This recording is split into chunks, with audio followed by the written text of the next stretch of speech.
Good morning and welcome everybody present in the audience and those people who are listening in by live stream. I open this academic session in which Ms. Romina Willi will defend her academic thesis publicly, in public. And before we start our questioning or opposition, as we call it, she, the candidate, will give a short overview of the research she performed and a summary of her most important findings and conclusions. I ask you to start this presentation now and wish you all success and all the success in the coming hour. Thank you very much. Dear committee, dear supervisors, dear family and friends, I'm happy to welcome you to my doctoral thesis defense with the title Gait Function in Spinal Cord Injury, Assessing and Improving Gait Function After Spinal Cord Injury. So when I started with my PhD, it was clear that the main topic of the PhD is going to be the gait function in spinal cord injury, and mainly focusing on how we can improve gait function and how we can measure these improvements in individuals with a spinal cord injury. It was also clear from the beginning that the main project would be a training study where we compared traditional treadmill gait training to a new robotic device called the float that allows overground body weight supported gait training. While we then were designing this study, we realized that there was a lack for assessments that could be used for all patients and for the whole course of rehabilitation to assess gait function in individuals with a spinal cord injury. Because of that, the second project was introduced, which focused on the validation of the 2-minute walk test in individuals with a spinal cord injury. However, with only a timed gait test, we only get information on how far they can walk at a specific time, but we don't get any information on the gait quality. Because of this, a third project was introduced, which focused on sensor-based gait analysis. And since a new tool or a new assessment can only be used in clinical practice or for research, when it's validated, we had a fourth project that focused on the validation of a sensor-based gait analysis. Before I now go into more detail of each of the projects, I would like to give a very brief introduction to spinal cord injury, what it is. So depending on the level of the lesion, the severity, and the completeness of the spinal cord injury, it can present a wide range of symptoms. This can include paralysis, meaning that the muscles don't work properly anymore. It can also lead to a loss or an impairment of the sensory function, for example, for touch or cold and heat sensation. Then it can also affect the respiratory and cardiovascular system. Further, it can lead to bowel, bladder, and sexual dysfunction, as well as reflex spasms and neuropathic pain. But in my thesis, I only focused on the paralysis symptom of a spinal cord injury. Then we come to Project 1, validity and reliability of the 2-minute walk test in individuals with a spinal cord injury. So there exists a variety of assessments that can be used to measure gait function, but none of the existing ones can be used for all patients and over the whole course of rehabilitation. The 6-minute walk test is often used.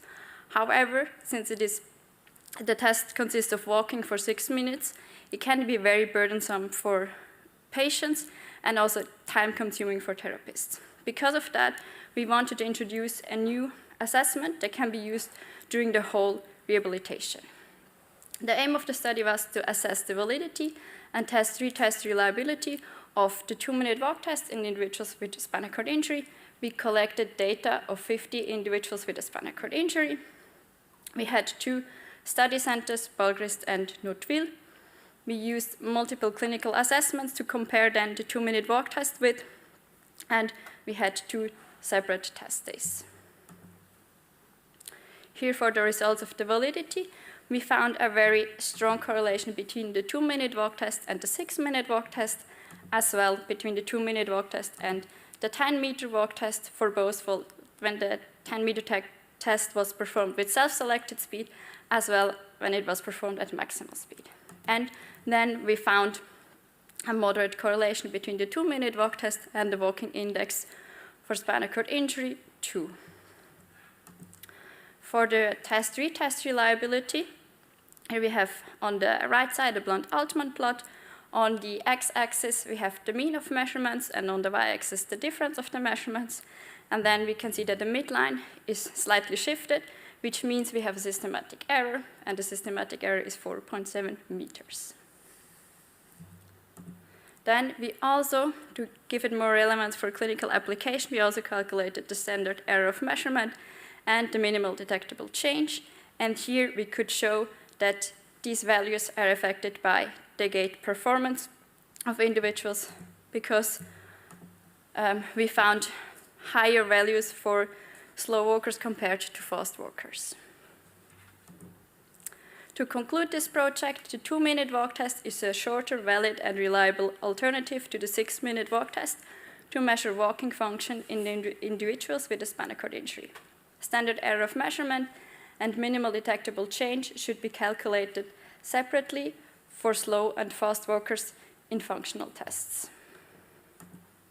Project 2, validation of non-restrictive inertial gait analysis of individuals with incomplete spinal cord injury in clinical settings. So here there has been a new algorithm developed to assess gait parameters. The goal was to validate the sensor setup in individuals with a spinal cord injury without the use of any calibration process before the measurements. We collected data of 5 healthy controls and 5 individuals with a spinal cord injury. We let them walk for 2 minutes on a treadmill, and then we compared the gait parameters and the joint angles with, of the sensor setup with the gold standard. Gold standard for motion capture is marker-based motion capture, where reflective markers are placed on the skin that are then tracked by infrared cameras. Here we can see how the setup looked like. It consisted of 7 sensors. It was only for the lower body. So we placed 1 sensor on each foot, 1 on each shin, and 1 on each thigh. And the last one, the 7th one, was placed on the sacrum. For the results, here as example, the knee angle. On top, we have the results of a healthy control. On the bottom, from an individual with a spinal cord injury. In red, we have the angle that was calculated based on the sensor system, and in red, the one from the marker-based system. And if we make it a little bit less busy, we can see that the 2 curves are very similar, meaning that there is a very small difference between the 2 measurement systems. To conclude this project, the mean epsilon difference for joint angles and gait parameters can be considered as clinically acceptable. The proposed sensor-based gait analysis enables simple gait analysis in clinical settings. Project 3, reliability of patient-specific gait profiles with inertial measurement units during the 2-minute walk test in incomplete spinal cord injury. So here the background was that we wanted to have a simple setup for clinical use. It doesn't require a lot of time. The goal was to assess the reliability of a sensor-based overground gait analysis during the 2-minute walk test in individuals with a spinal cord injury. Here we collected the data of 26 individuals with a spinal cord injury. They performed the 2-minute walk test while the sensors were attached, and we tested them on 2 separate test days.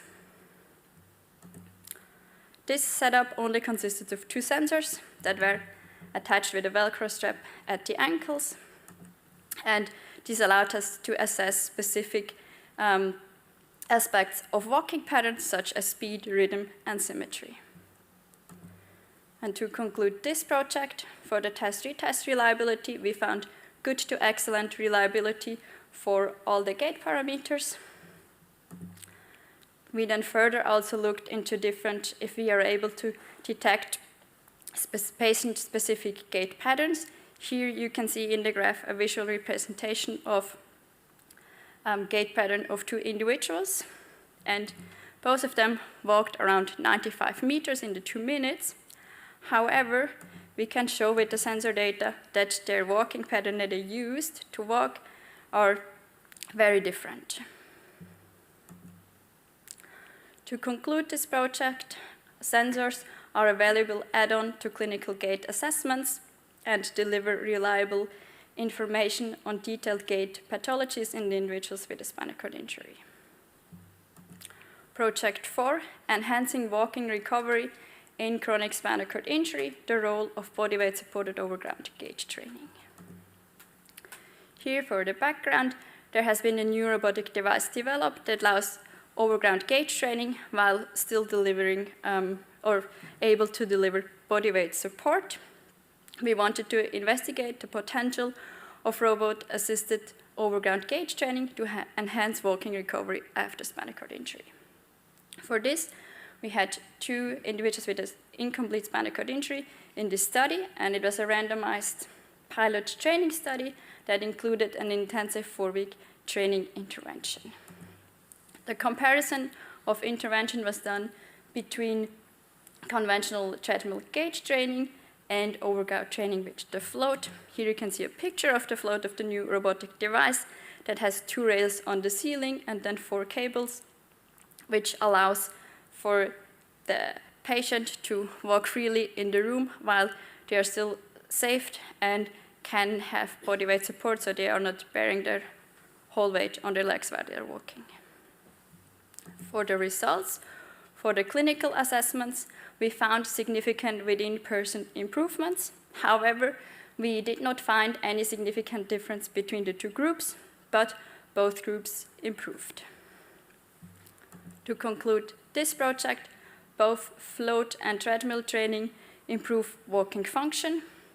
There were no significant difference between the 2 groups. For the general discussion, the 2-minute walk test is now validated for individuals with a spinal cord injury, providing a walking assessment that addresses the limitation of previous assessments. Calibration-free sensor systems have the potential to replace stationary gait analysis systems, offering advantages in ease of use and portability. The use of such a sensor setup to monitor adaptations in gait function in response to interventions would be of significant benefit to multi-center studies. Although there were no significant differences between the 2 interventions, both bodyweight supported overground and bodyweight supported treadmill training resulted in significant within-person improvements in walking distance and balance. And with this, I would like to thank everyone who supported me during my PhD. Thank you for this clear presentation. We now know what the contents of your book are, even if you didn't read it. And you have left a few minutes, so you can take your time in quietly answering the questions. There's sufficient time for nice discussion. The discussion will be opened now by Professor Savelberg. Oh yeah, I can also tell you that all the members of the Manuscript Assessment Committee are present, so I'm not going to mention that each time. That is a compliment to the supervisors that they succeeded in getting everybody here today. That is not the case always. So, Professor Savelberg, he is a professor of evolving academic education in the biology department and movement sciences of this university. Professor Savelberg. You should use the button. Press the button. I want to see a red light. Yes, I see a red light. Thank you, Mr. Prorector. Dear candidate, first of all, I would like to congratulate you with this very nice thesis. Not only a nice thesis, but a very good thesis, I would like to say. We have 4 nice studies which really build on each other. First is on the 2-minute walk test, a second on the inertial movement capturing, then you a study where you combine them, and finally you apply that to a relevant intervention. So I like that very much.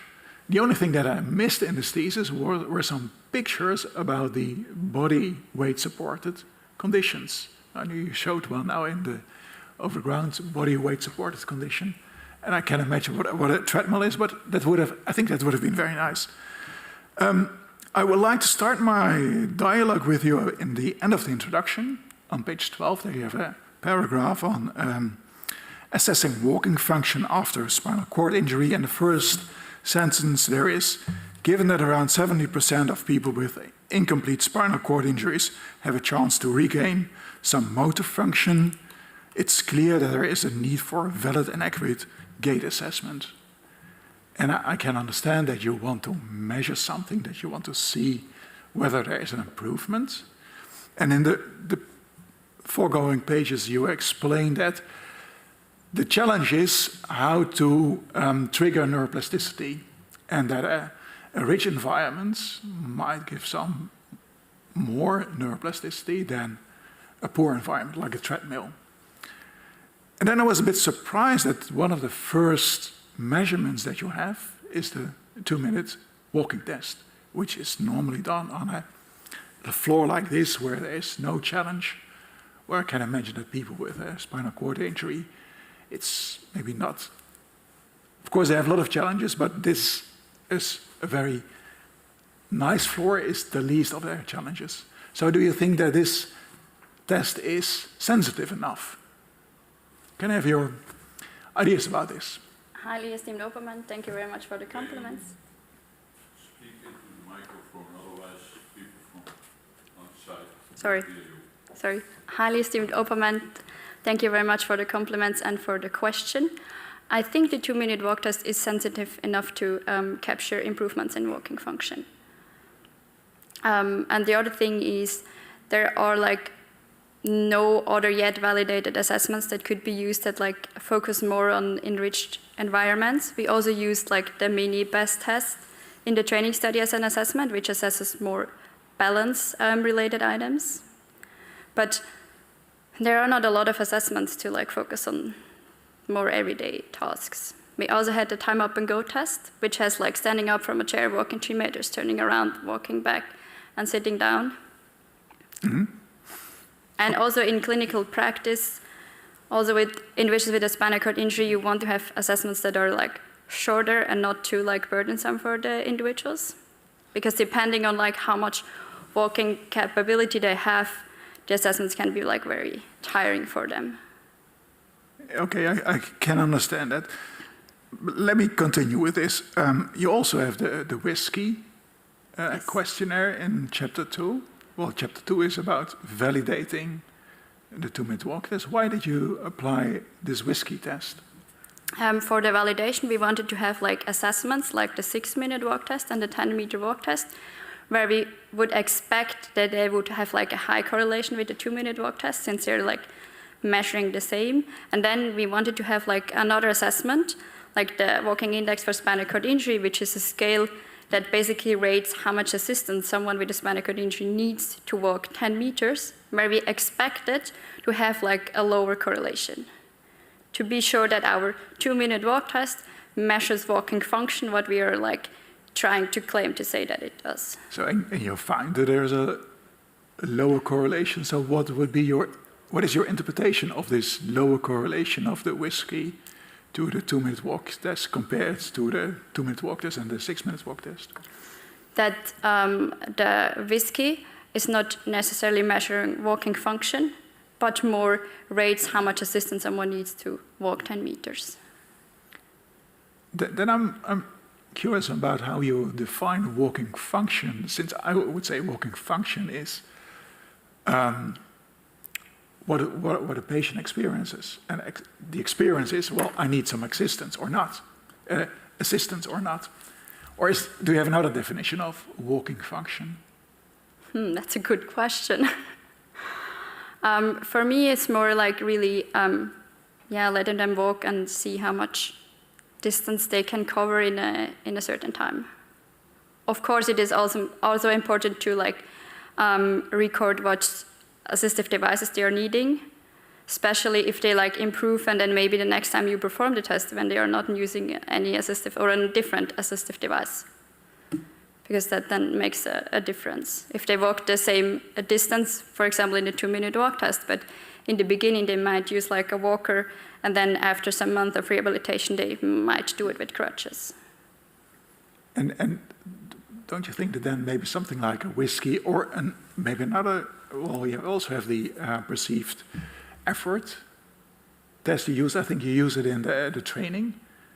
Did you consider to use that as a kind of measurement of change in locomotor capacity? Sorry, I didn't quite understand your question. Well, now you use the 2-minute walking test, it's very objective. The outcome is number of meters. Yes. And you can repeat that, and it's the same number of meters or different. But I think it's very subjective for the patient what they experience as their locomotor capability.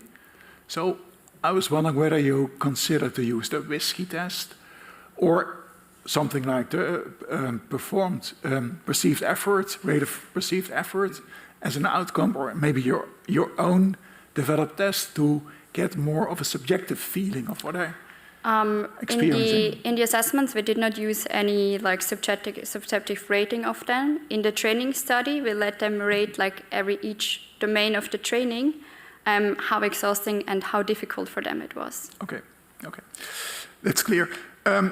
I have another question. It's a bit related, and for this question, I would like to ask you whether you can ask one of your paronyms to read proposition number 8.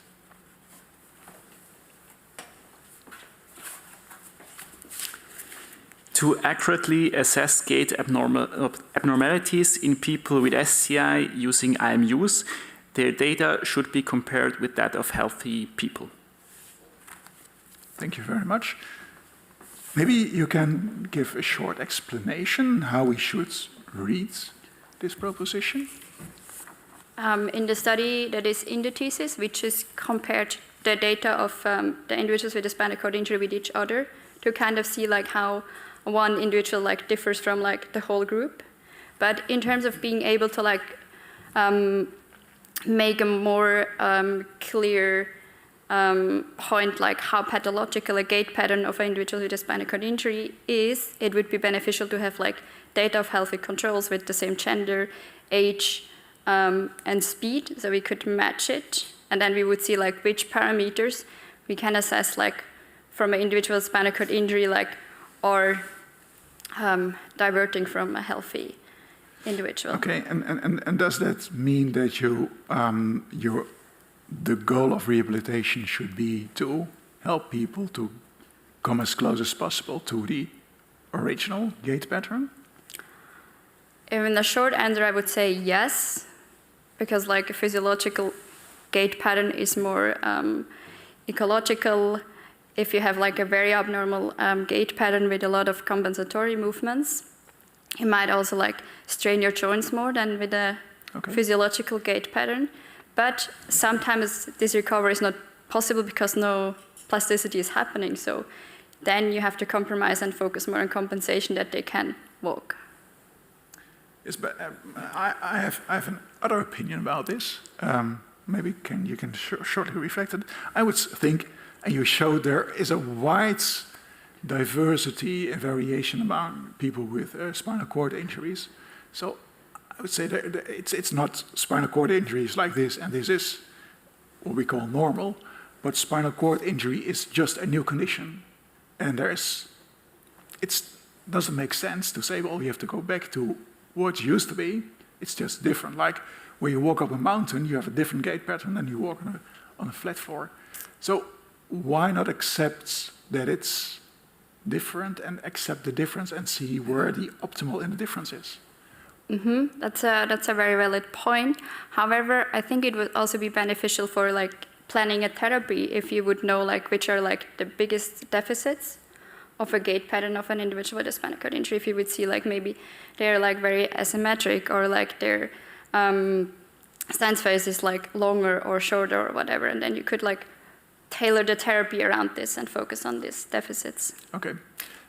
I thank you for your questions. I think we can talk a long time about this, but I think my time is over, so I give the word back. Thank you, Professor Zavelberg. Then we continue the opposition by Dr. Zwanenburg. He sounds Dutch, but he works in Switzerland as a senior scientist at the Spine Health Group, University of Zurich. Dr. Zwanenburg. Thank you. Dear candidate, I also want to congratulate you for this thesis. It's really nice and good readable as well, and very interesting. And of course, I have also some questions. And I would like to start on page 53 with figure 1. Give me 1 second. Yes, sir. Esteemed opponent. Oh, Yeah, so ahead with the question. we have this picture of a human being where these IMUs were placed. There were seven you chose for analysis, but I'm reading the 16 IMUs, and I'm very curious why you chose these two lower ones, or the 7 lower ones, and not the one in the back and the head and the arms. That would be my first question.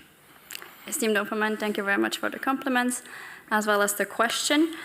In the picture in page 53, there you can see like it's when we collected the data as a full body model. That's why there are 16 sensors.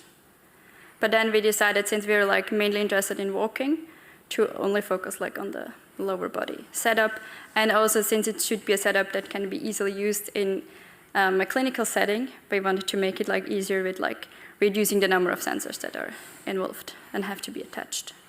Yes, I saw that in the following chapter that you only use 2 then. I guess that's the same reason to... Yes, even simpler for clinical. Yes. Because in the picture in page 53, these sensors we attached with double-sided tape to the skin of the participants. For that, they had to wear like shorts and a t-shirt. And in the project described in project 3, there we could just like attach it with Velcro straps to the ankles, and there the clothing didn't matter. All right. Now I'm still curious and interested in the spine itself, since it's a spinal injury. Motor control of the spine seems to me also very important for gait. So why? Yeah, I understand the clinical part, but from a research idea, I would like. Why not using the spine, at least the spine movement as well? That's a very good question. Maybe we were a little bit narrow-minded and only focused like on the legs and on the walking, and like neglected like the spine as well, like the arm swing and that. Do you think you would have seen more success with the intervention if you would have measured the spine as well? I don't think so. Why not? Because already in the training study, like the results are like very diverse. Some of the patients show like adaptations in the walking pattern, like they divert to a more physiological gait pattern, and others don't. Some of them improve like in the clinical assessments, others don't, and like the improvements in the kinematics are not correlated to the improvements in the clinical gait assessment. So it's like kind of hard to understand, how these improvements happen. What did you do with the data from the other IMUs? Is there any analysis done yet, or? No, there's nothing done yet. Oh, sorry. Yeah, that would be interesting. Yeah. Another question on page. How was that? 113. I have to find it myself.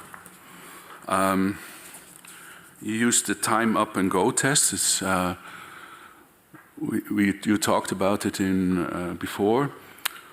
Is that not more clinical than the 2-minute straight walking with the getting up and sitting down? That would be more real world than just the 2-minute walking test. That's a very good question.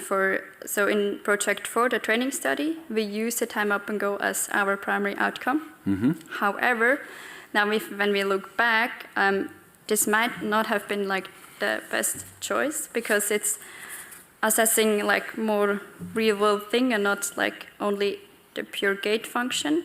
Because if we now use our data to calculate like the sample size for a future randomized clinical trial, the sample size would be like, I think it's somewhere in there in the impact chapter. It's around 700 individuals with a spinal cord injury. Oui, yeah. So I think the 2-minute walk test is like much more sensitive to assess the walking function or the improvements that like come from an intervention. Because based on the 2-minute walk test, the sample size for a clinical trial would be like 80. Okay, yeah. Which would be much more realistic to be done in Switzerland. Mm. Yeah, it's always numbers. Yeah. Participant numbers, yeah. Another question from the float, the one and the treadmill you used. How would you improve the intervention? Could be a float, for example, some obstacles or so. Would that be an option, or? You mean in a future Yeah, study? future study. Yeah. Based on like intervention, I would make the intervention time longer. Like now it was like 4 weeks. Yes. Maybe that has been like a little bit short. If I would do it again, I would make it like 6 to 8 weeks. And why? I guess it was just too short to like induce any improvements, because our individuals, they were like very diverse in terms of like how long since the injury. So some of them like it was a year, and for others it was like over 30 years. So I think when they're like so chronic and so used to like their walking pattern, okay. I guess 4 weeks is just too short to induce like any. But is that in a half year not enough, or 6 weeks? What is it? Or is it more or less a guess? It's more or less a guess. There's like very few literature that like actually looks into like dosage of like training interventions in individuals with a spinal cord injury.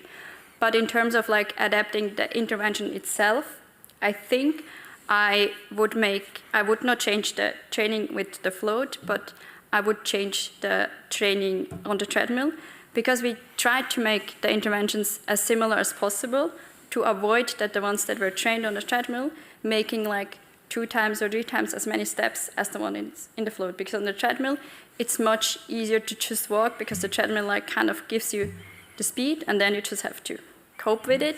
And in the float, you're walking freely in the room, and the float is kind of designed to like train more real-world scenarios where you have to step over obstacles or like step on targets. Yes. We did the same on the treadmill to avoid that they would do like double or triple the amount of steps. Because there was a study done before by Young et al. In 2014. They compared treadmill walking and overground gait training. Yes. And they found like that the group that trained on the treadmill like improved more than the one that trained overground.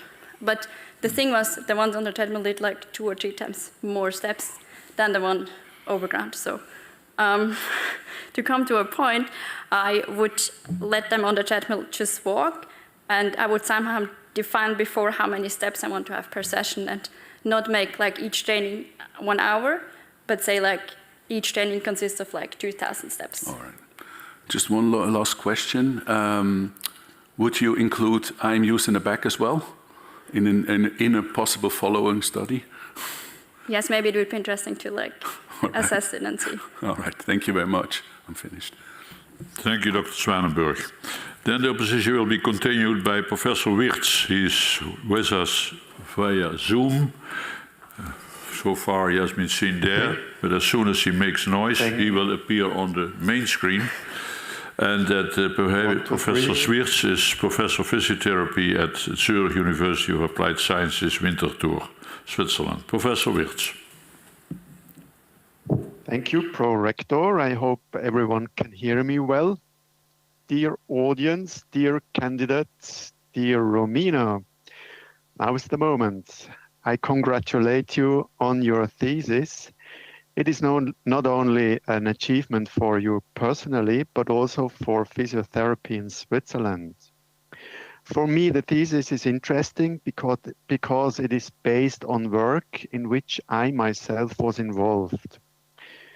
Specifically, it seems that the approaches in Chapter 4 have the potential to make it possible to assess more subtle changes than with the timed walking tests alone. And my question relates to Chapter 4, which deals with the reliability of patient-specific gait profiles. In Table 1 on page 79, you mentioned a number of domains. And I found it interesting how you operationalized the quality of gait, so-called quality. But could you briefly explain what the clinical significance is of these domains? Highly esteemed Opperman, thank you very much for the kind words and for your question. The clinical relevance is that walking consists of like different parts, or we can assess like different aspects of walking that can be impaired. And to make it like easier to understand also for therapists, we like to group different gait parameters into domains to like present them with like 22 parameters, but to give them like 5 domains and put parameters that are like have to do with like the same aspect of walking, put them into a domain to make it easier to understand where the impairments of an individual lies. Okay. These domains which were measured with these inertial measurement units, if you look only at these single domains, it seems that it is like mimicking a visual inspection of gait. Did you, however, consider to look at hidden information in these data? For example, acceleration, deceleration, profiles? Look into acceleration or deceleration in the data, but maybe that would be interesting to also look into that.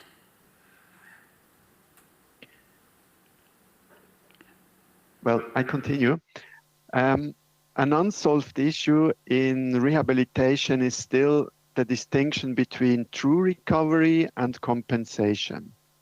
And here your study showed that the profiles were different between patients, but for showing recovery, it seems relevant to show changes within a patient as a result of rehabilitation.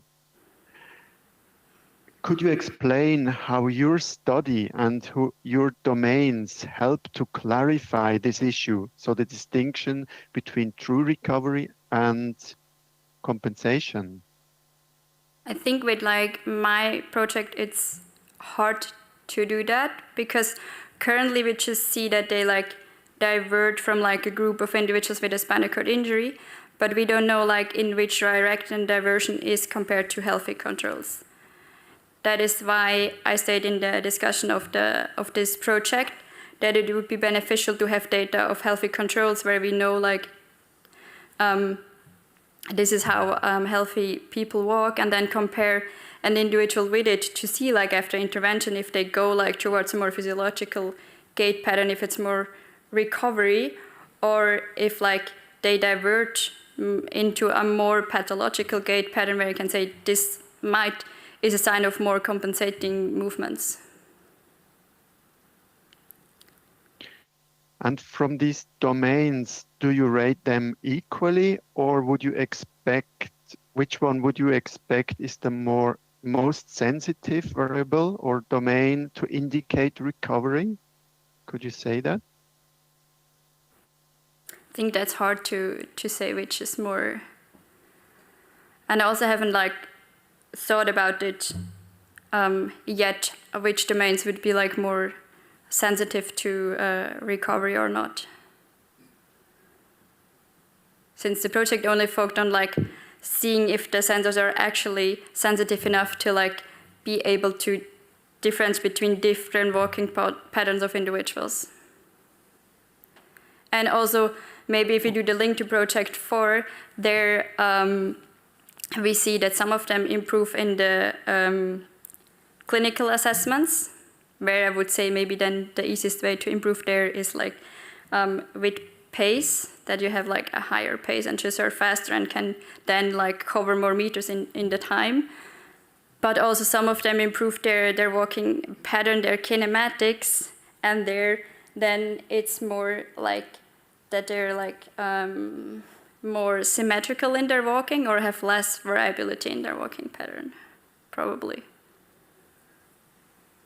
Okay, yeah. If it would be pace alone, then we are back with the timed walking tests.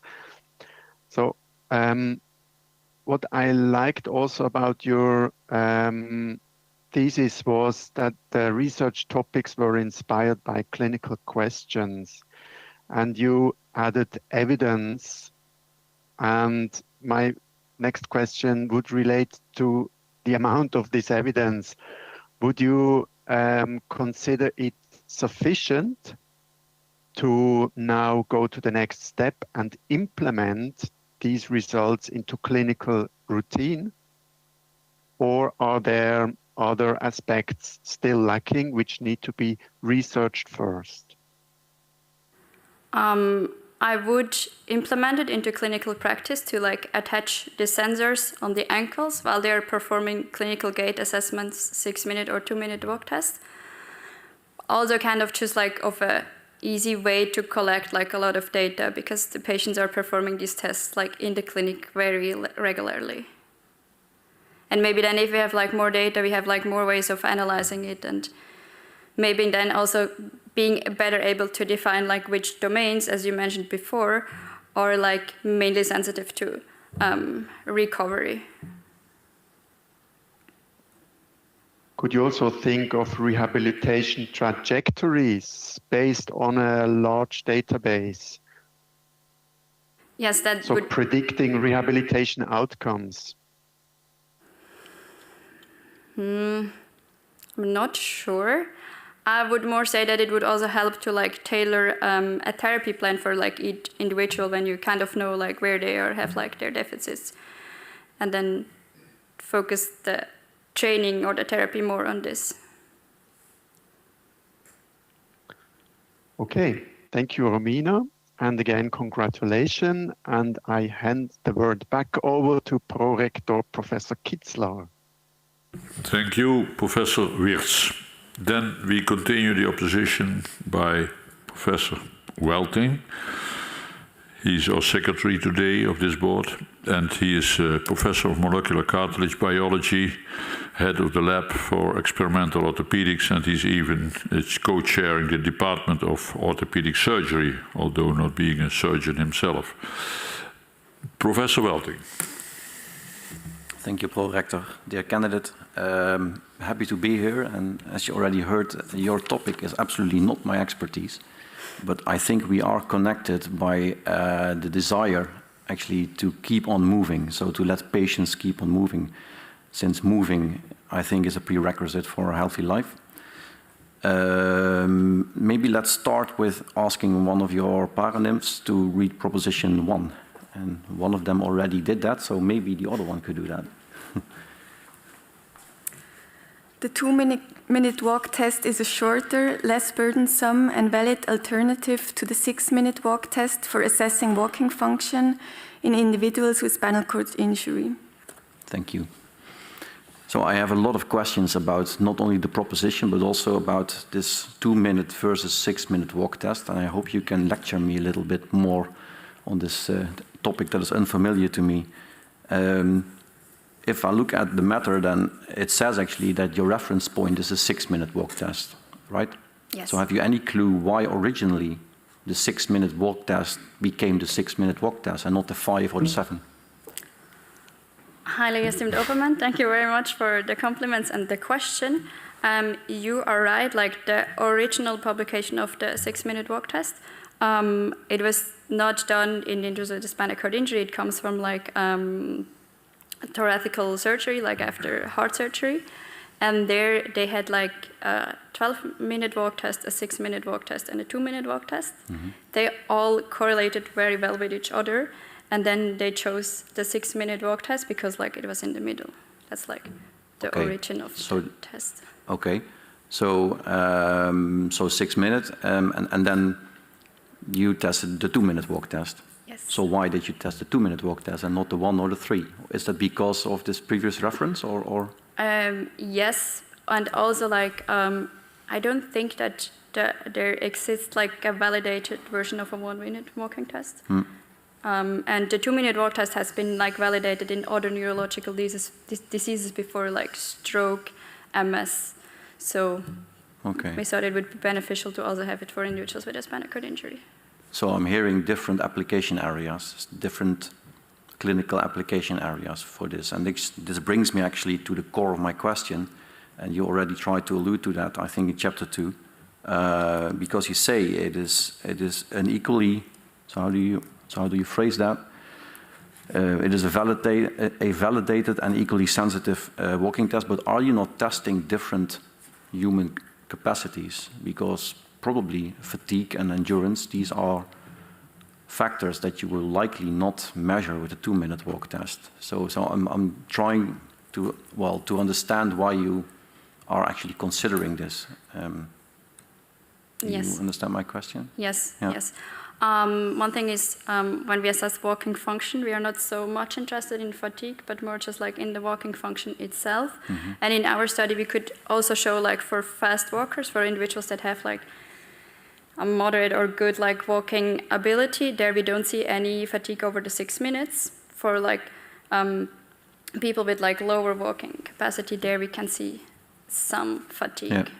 But it also brings me to a bit of deepening. I think that was already touched upon by Professor Savelkal, was, are you interested in walking quantity or walking quality? So I mean, these are different things, right? And you might, I say, catch different aspects of that in the 2-minute versus the 6-minute. Yes, I think I'm interested in a combination of both. Like I want to see like that's a safe answer, of course. Yeah. I want to see how many meters they can cover in like 2 or 6 minutes, but also like with what kind of walking pattern. Yeah. So what would be most relevant for your partial, how did you call that? Sorry, spinal cord injury patients. So what is most relevant for them? Is it the quantity or the quality, or, as you say, the combination of the two? I think the combination of the two. I mean, it is important that they can walk at all, and then at one point, I think we should also care like on how they walk, that they have like the best as possible a physiological gait pattern. Yeah. Okay, interesting. Because we are all looking, of course, to, being able to perform measurements to say something relevant about the interventions that we are giving our patients, right? Yes. So related to that and a bit to my topic, I'm investigating osteoarthritis. It is a problem of, for example, the knee joint. And the knee joint is somehow included in what you are measuring, right? So the locomotion of the knee joint, and you also already alluded to that. I think that was, amongst others on page 9, where you define what you call interjoint coordination. And I was just wondering, because I started reading your methods section in your studies, and you are actually actively excluding patients with orthopedic problems. Yes. So your population, of course, is very highly selected, but biased. So how is it with spinal cord injury patients? Are they always devoid of orthopedic problems? And so I'm actually looking at the applicability of your test to, the larger population. Mm-hmm. So we try to have like a homogeneous sample as possible, because spinal cord injury already makes like a wide range of symptoms. So we try to include like any condition that would kind of interfere with like improving in walking function already. Like if you already have like osteoarthritis in your knee, then it might get worse if you have like a 4-week very intensive like gait training, or maybe your knee hinders you to like walk further. Yeah, so what does it tell you? I'm wondering, because the patient has it, so how are you going then to use the test and then we are a bit, how you say this, then my circle is a bit round, because I was triggered by the word validation. So in your proposition 1, it says valid, and you also in your presentation said we have a validated test. Yes. So what is that validation? If you are only able to use this method for patients that do not have an orthopedic problem. Yeah, that is true. Because you validated this on that patient, a group. Yes, that's a valid point. Yeah, we only validated for like a very selected group of individuals. Do you feel the need to expand this, or is it fine the way it is? Maybe it would make sense to expand it, because now we know that like if we have like our very selected group, it is valid. Then now we could like go further and see what happens if we like open up the sample. Yeah. Okay. Well, thank you. I had another question, but looking at the time, I think it's time to move on. If you manage to get the answer also within 1 minute, then you may ask this question. Okay, I'll do that.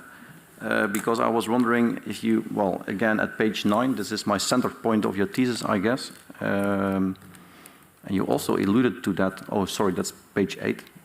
In your presentation, you said actually the original goal of your thesis was establish optimal training interventions.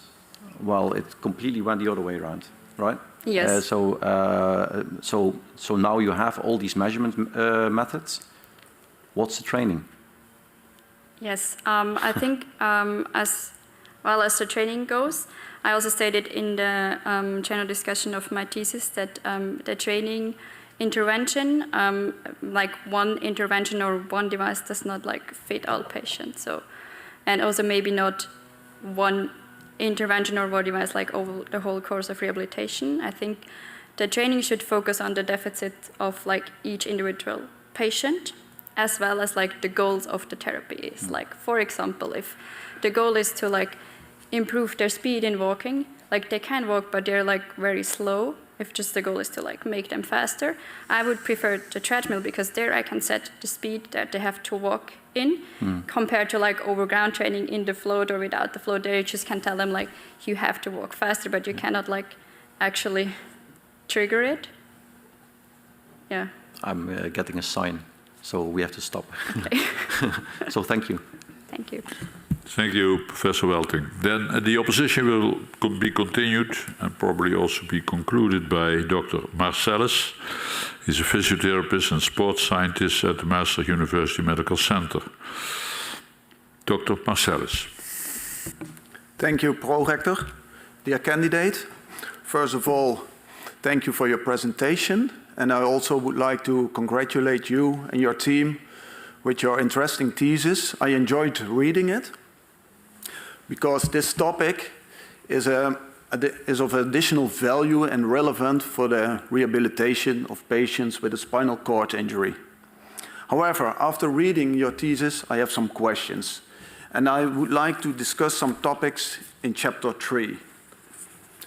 In Chapter 3, spatiotemporal parameters and the range of motion of the hip, knee, and ankle in the sagittal plane, measured with inertial motion capture, were validated, and then using 3D gait analysis, which is the golden standard in gait analysis. For this study, you included 10 persons, 5 patients and 5 healthy controls. However, I was wondering, is it enough to validate a system? Okay, esteemed opponent, thank you very much for the compliments and the question. You were right, it was like a very small first validation. Sorry. Sorry. It was a very small validation study to start with. But is it enough to validate the system? No, I think to have like a real validation, you would need like a larger sample size. And do you have an idea of this sample size? Like in the COSMIN guidelines, they say for like validation of a new assessment, you would need at least 50 50 data sets. And what's the reason why you didn't use that sample size? For time reasons. It would be like much more time consuming to like measure this many subjects. Yeah. Okay. And if you see someone walking in front of you, and this person is walking with a knee extension of 20 degrees during the initial contact or the heel strike, this means he is walking with a hyperextension. And what's your conclusion as a physical therapist? Is it a normal gait pattern, a healthy gait pattern, or abnormal? I would say it's like an abnormal gait pattern. Because normally we have like a fully extended knee at heel strike. Yeah, I agree with you. Can you go to page 58, figure 3?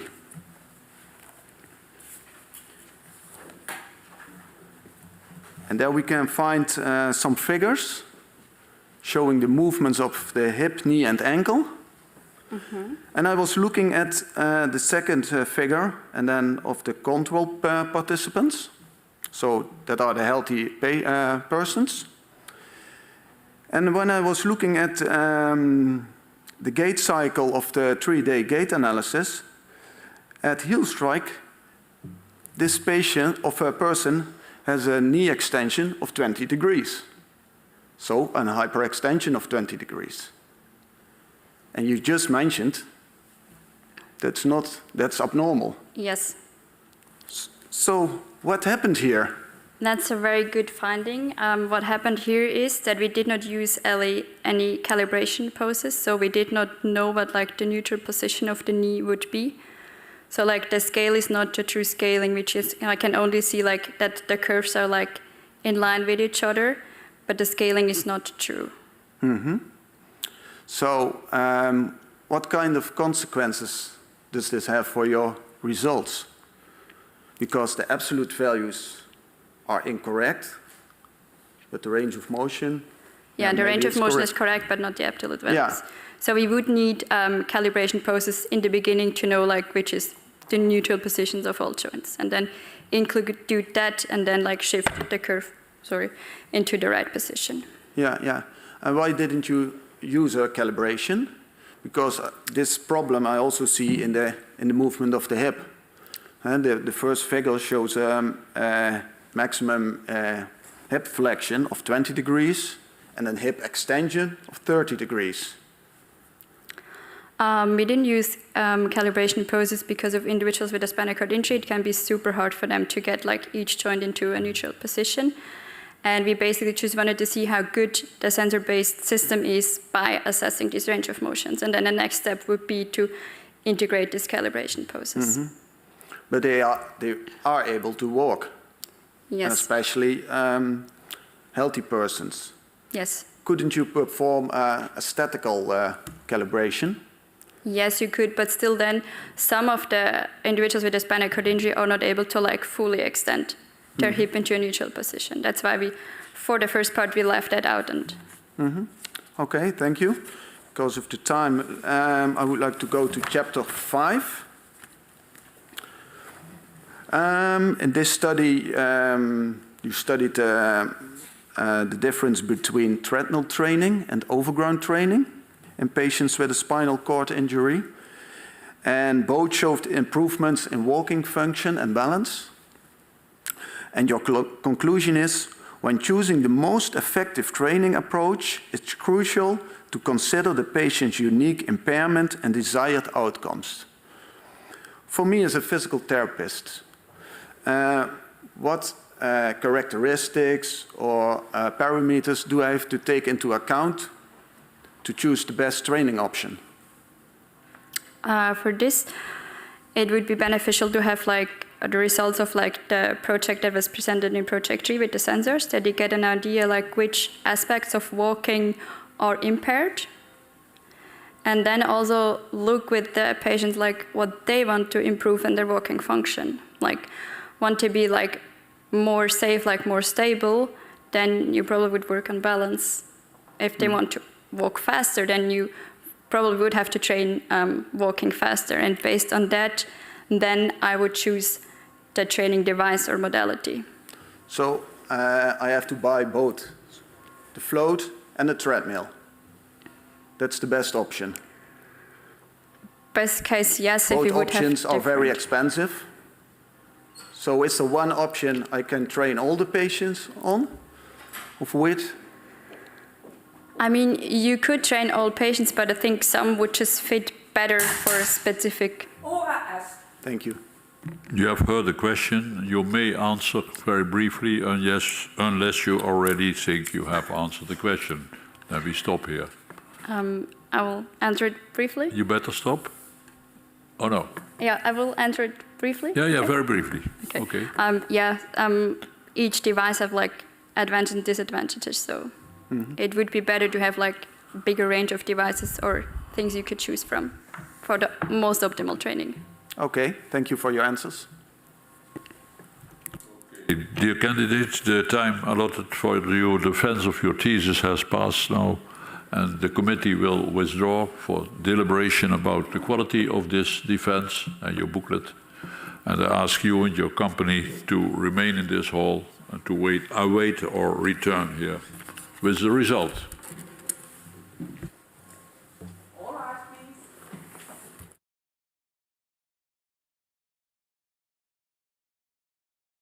The PhD defense has now ended. The degree committee will debate the candidate's performance behind closed doors. This process usually takes about 10 minutes.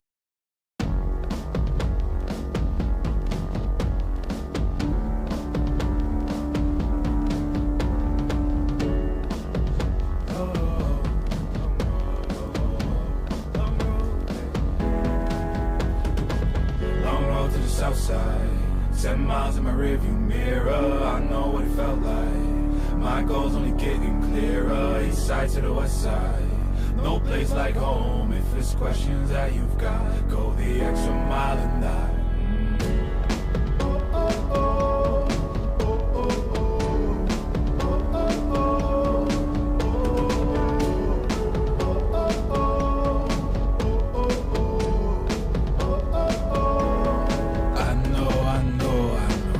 On the line, I know you know that I can't read your mind. Years can't fly by now, don't waste all your time. Cause I'll go the extra mile. Long road to the south side, 7 miles in my rearview mirror, I know what it felt like. My goal's only getting clearer, east side to the west side. No place like home, if it's questions that you've got, go the extra mile and die. On the dash, got my laces tied. Long road, I don't waste no time. Break rules because fate decides. With the team and we chase the light. I make a move, fall down, shake it off. I hate to lose, bad branch, break it off. No room for negativity, praise and love. Prepare for deep part cause we're taking off. Take the mileage, traveling so far from home. Gathering knowledge, other connections. I put the time in to get everything I ever hoped for. It's a challenge and we all in. It's a better future that we go for. And even though these nights seem long, I know that I am never on my own. Know you've won the battle once you've grown.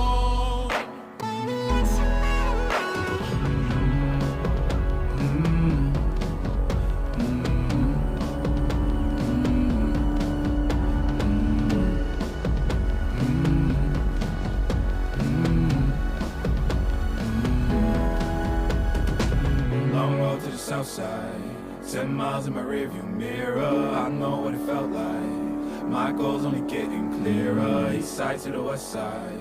No place like home, if it's questions that you've got, go the extra mile and die. Long road to the south side, 10 miles in my rearview mirror, I know what it felt like. My goal's only getting clearer, east side to the west side. No place like home, if it's questions that you've got, go the extra mile and die.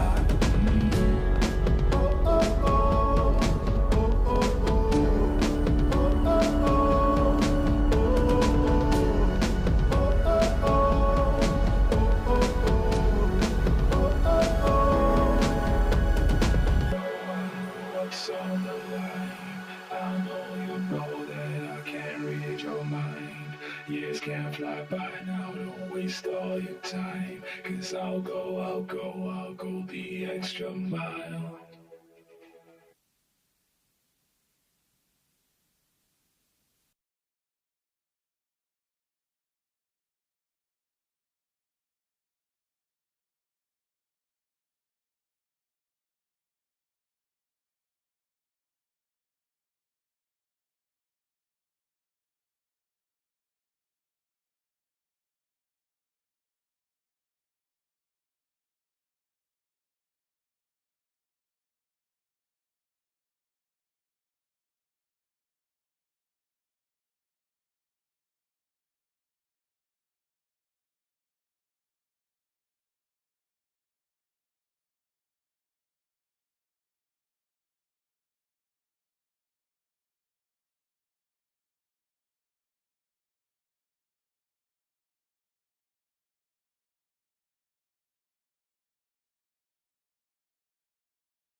Dear candidate, the committee has discussed the quality of your thesis and the quality of your defense.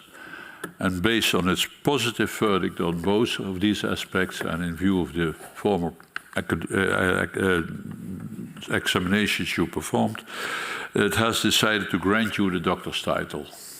Your Professor De B is authorized to confer upon you this academic distinction. The floor is to your promoter. All right, We start with the oath first, right?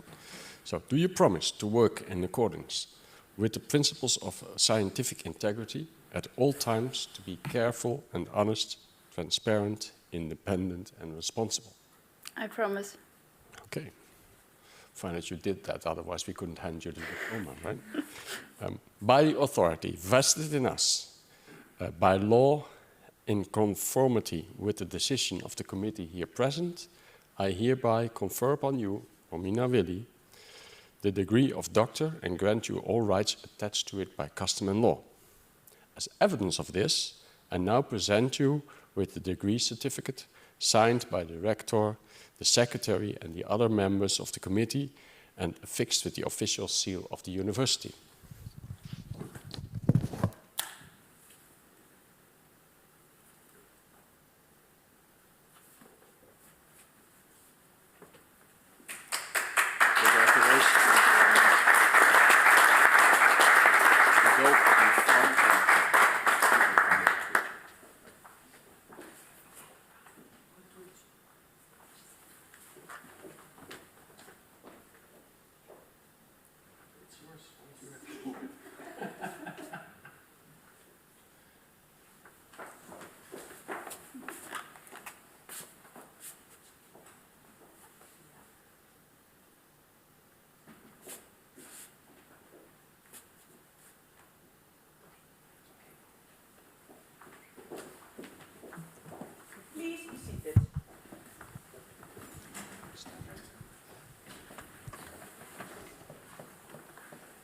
So, dear Romina, I have the honor to be one of the first that can congratulate you to your successful PhD defense.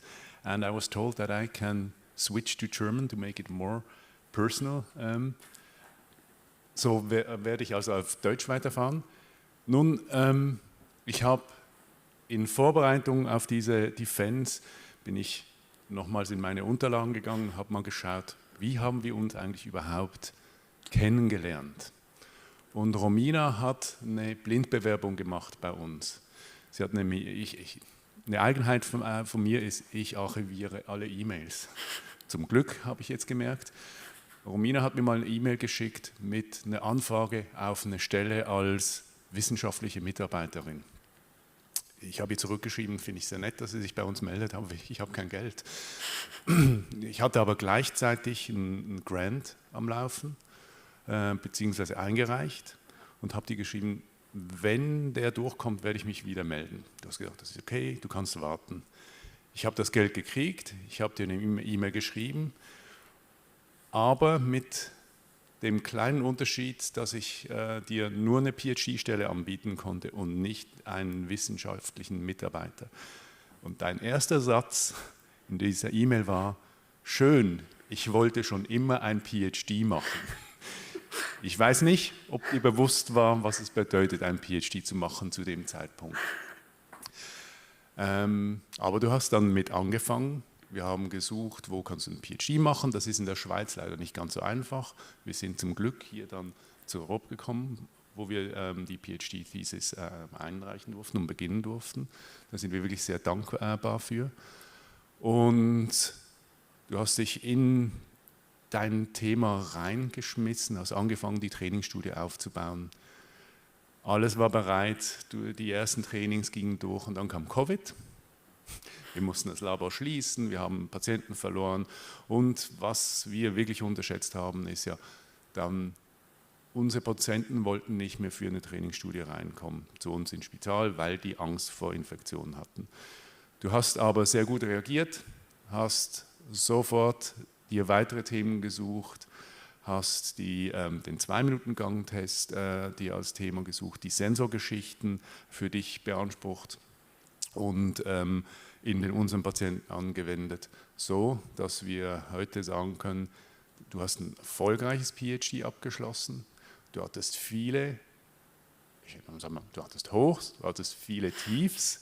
Wir sind durch diese Reise zusammengegangen, wir haben das gepackt.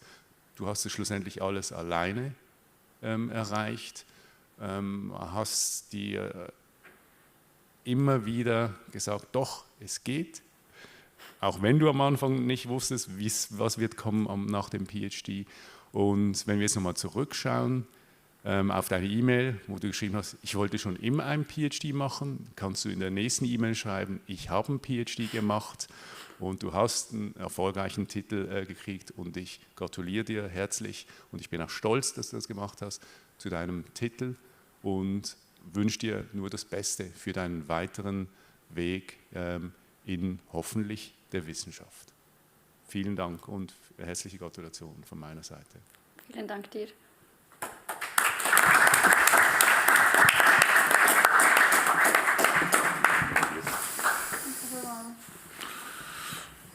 I will not, dear candidate, I will not take the risk of trying to speak in German as well. I could follow everything, and you know that we Dutch people think that we speak German sufficiently correct, but we also know that that is not true. That's why I switched to English again, and to congratulate you on behalf of our university. I hope that this title will also be of benefit to your further career. I'm sure it will, because it's a very precious title you have now achieved. Although you're not an alumnus of this university, you decided to get your doctor's title at our university. We're happy with that, and we thank you for that. And from now on, you are always connected in writings to this university as well. But thank you for that.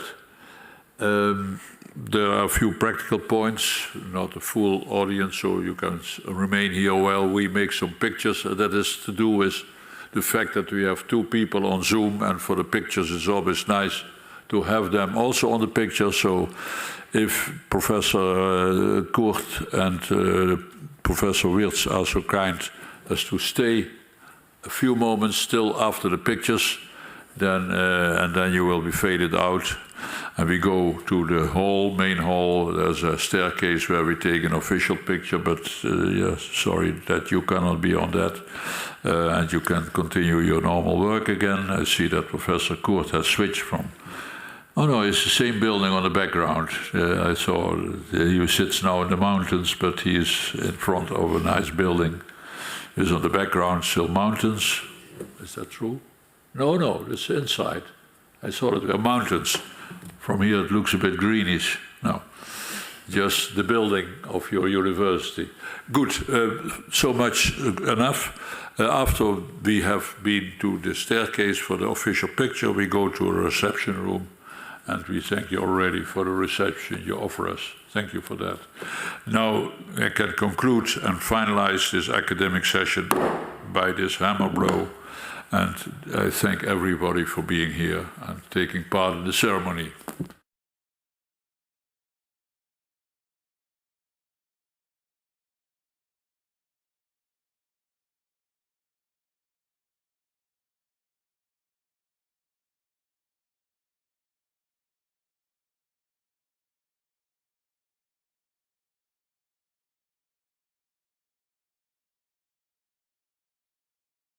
Ja, die